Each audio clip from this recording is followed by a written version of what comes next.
যা আমি আর মসজিদেই যাব না। আরে নাদাব, আরে গোলাপ, যে আল্লাহ তোর এত কিছু দিল, ওই আল্লাহকে তোর নাফরমানি সহ্য করবে? যে আল্লাহ তোর সম্পদ দিছে, যে আল্লাহ দুইটা হাত দিছে, পা দিছে, ওই আল্লাহর কি মন চায় না বান্দারে একটু পরীক্ষা করি?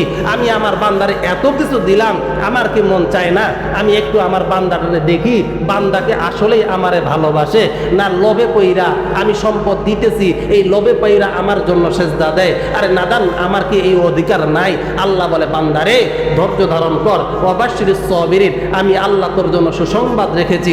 এই জন্য আমার বন্ধুগণ, আমার ভাইয়েরা, আমরা বিপদে পড়লে কখনো হতাশা হব না। বিপদে পড়েছি, অভাবে পড়েছি, ঋণগ্রস্ত হয়েছি, সম্পদ হারিয়ে গেছে, আমরা মসজিদে আসব, 2 রাকাত নামাজ পড়া, সালাতুল হাজাতের নামাজ পড়া আল্লাহকে বলবো, আল্লাহ গো, জানি না কোন গুনাহের কারণে আমার উপরে বিপদ এসেছে, আমার এই গুনাহের কারণে যদি এই বিপদটা এসে থাকে, ও গো আল্লাহ, আমার গুনাহ মাফ করে দেন। আমি বিপদে থাকলে আমার সংসারে অভাব, আমার সন্তানরা অনাহারে থাকবে, আল্লাহ গো আমারে মাফ করে দেন, আমাকে মাফ করে দেন, আমার গুনাহের কারণে আমার পরিবারকে শাস্তি দিয়েন না। এইভাবে আইসা একবার বলছেন না? বলেন নাই। বলবেন কেন? আপনার তো সম্পদের অভাব নাই, অহংকারের অভাব নাই। এত অহংকার, এত অহংকার, এই অহংকার পতন এটাই হয় যে আল্লাহ তাআলা নাফরমান বান্দাকে কখনো প্রশ্রয় দেন না। কথা বলুন, ঠিক কি না? মসজিদে তো আসেনই না। আপনি কি দেখেন না আপনার চোখের সামনে কত মানুষ গোরস্থানে যাইতেছে? আপনার চোখের সামনে খাটলি নিয়ে মানুষটারে, লাশটারে কবরে নামাইতেছেন। কবরে নামাইলেন, এই মানুষটারে কবরে রাখলেন, ওই বাড়ির মানুষগুলোকে দেখছেন না খেয়ে আছে? না না, বরং ওই দিন আরো খাবারের আয়োজন সবচাইতে বেশি। কেন? বলে, ওগো, তোমার স্বামী তো মইরা গেছে, তোমার সন্তান মইরা গেছে, তোমার পরিবারের লোক মইরা গেছে, সকাল থেকে অনেক কান্না করছো, আসো খাও, তোমার জন্য খানা নিয়ে আসছি। বরং ওই দিন আরো খাবার আয়োজনটা আরো বেশি থাকে। কথা বলুন, ঠিক কি না? এইটা তো পরের বিষয়। জানাজার নামাজটা পড়াইয়া লাশটারে কবরে নামাইছেন, মাটিটা দিছেন, তো এলান করা হয়, আরে আগেই বইলা ফেলেন 3 দিন পরে আয়োজনটা কবে কবরে কিভাবে করবেন, কি কি আয়োজন করবেন, দাওয়াতটা এখানেই দিয়া দেন, কারণ ওই সময় তার আপনি পাইবেন না, এখানে সবাই আছে, এখনই দাওয়াত দেন, কোন তারিখে আপনি আয়োজন করবেন, আমাদেরকে খানা খাওয়াবেন। এরকম হয় কি হয় না? তাহলে আপনি কিসের জন্য ছুটতেছেন? যাদের জন্য সম্পদ দিয়ে গেলেন, অর্থ দিয়ে গেলেন, আপনি মারা যাওয়ার সঙ্গে সঙ্গে তারা আরো ভালো খায়, তারা আপনার চিন্তা ভুইলা যায়, তার প্রতিবেশীরা কোন তারিখে খাবে এই টাইমটা নির্ধারণ করা হয় ওই গোরস্থানের মধ্যে। বাড়িতেও আসতে পারেন নাই, এই লোকের পিছনে আপনি ছুটতেছেন। আপনার আফসোস করা দরকার, আপনি আল্লাহর গোলাম হইয়া আপনি নামাজ পড়লেন না, সম্পদের পিছনে ছুটতে আপনার জিন্দেগি পার করলেন। আল্লাহর কাছে আপনি কি জবাব দিবেন? আপনার কি জবাব আছে? আপনি নামাজ পড়তে আসেন ফজরে, আপনার সন্তানটা ঘরের মধ্যে ঘুমায়, আপনার কি আকল নাই? আপনার কি বিবেক নাই যে সন্তানটারে ঘরের মধ্যে ঘুমাইয়া আপনি নিজে মসজিদে আসলেন, সন্তানটারে নিয়ে আসলেন না? আল্লাহর কাছে কি জবাব দিবেন? যে সন্তান আপনাকে বলবে, বাবা আমার ঘর বানায় দাও, আমার ফার্নিচার দাও, আগে ওরে ঘরের মধ্যে বসাইবেন, আয় তোর লগে আর আমার বোঝা পড়া আছে, বোঝা পড়া শেষ কর, এরপরে তোরে ঘরও দিব, তোরে ফার্নিচারও দিব। বোঝা পড়া কি?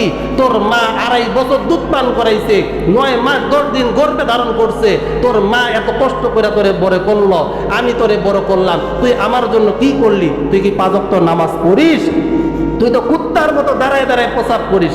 একটা কুত্তারে সামনে রাখবেন, আর আপনার সেই ছেলেগুলা টাইট ফিটিং প্যান্ট পরে ওই এক জায়গায় প্রসাব করে, ছবি তুলে দেখবেন, কুত্তা যেমনে প্রসাব করে ওই যুবকটাও অমনেই প্রসাব করে, বরং কুত্তার চাইতে ওইটা আরো বেশি ফাইজলামি করে। কথা বলুন, ঠিক কিনা?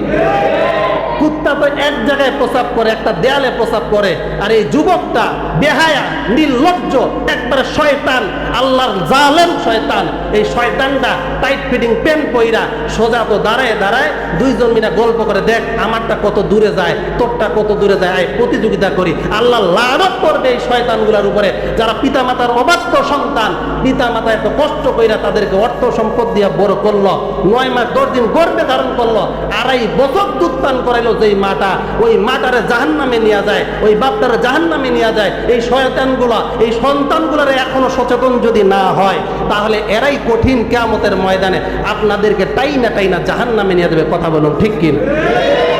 নির্লজ্জ, বেহায়া, সারাদিন অশ্লীল ভিডিও দেখে, রাতের বেলা অশ্লীল ভিডিও দেখতে দেখতে রাতের বেলা ঘুমায়, হেডফোন লাগাই দিয়া গান শুনে আর ফজরের টাইমে আরো ঘন্টা বেশি চাইপা দেয়।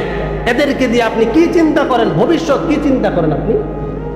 এত সম্পদ দিলেন, কি হবে এদেরকে সম্পদ দিয়া? একবারও আপনার জন্য দোয়া করে না, মসজিদে আসে না, শুধু চিন্তা করে দেন দেন দেন।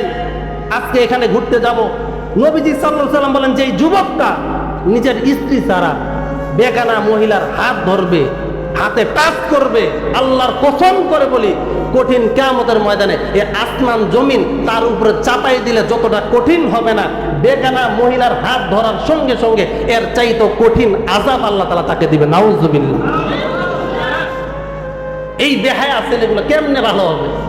কবে এরা সোজা হবে? কেন আপনারা সোজা করতে পারতেছেন না? এত বড় মসজিদ, কমপক্ষে 1000 মানুষ নামাজ পড়তে পারবে। রমজান মাসে জায়গা দেওয়া যাচ্ছে না, ফজরের টাইমে জায়গা দেওয়া যায় না, সেহরির টাইমে জায়গা দেওয়া যায় না, ইফতারের টাইমে জায়গা দেওয়া যায় না।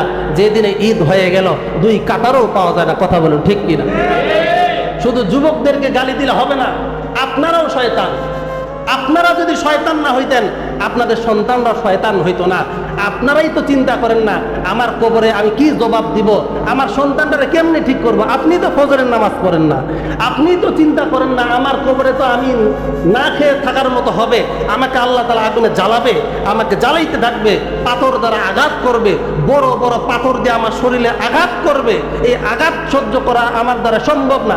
এই চিন্তাই তো আপনি করেন নাই। আপনার সন্তানগুলোরে কেমনে আপনি বুঝাবেন? আপনার সন্তানগুলোর কেমনে মসজিদে নিয়ে আসবেন?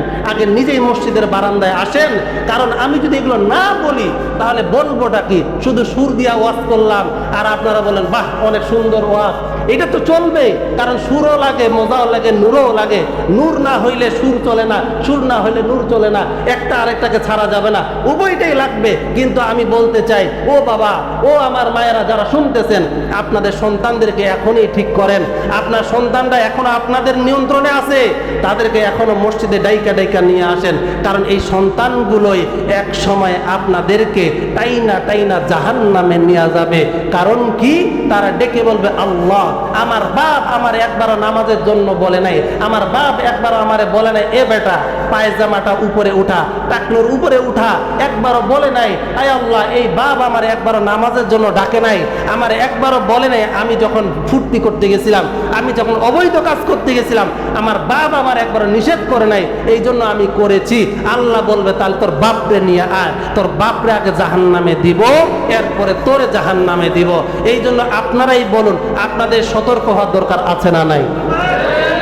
কষ্ট নিবেন না, কষ্ট নিলেই কষ্টই থেকে যাবে, মন খারাপ করলে মন খারাপই থেকে যাবে, আমার প্রতি বিদ্বেষ করলে বিদ্বেষেই থেকে যাবে। কিন্তু কথা যেগুলো বললাম এগুলো যদি আপনি মানেন আমার কোনো ফায়দা হবে না, কারণ আপনার কবরে আপনাকেই যেতে হবে, আপনার হিসাব আপনাকেই দিতে হবে।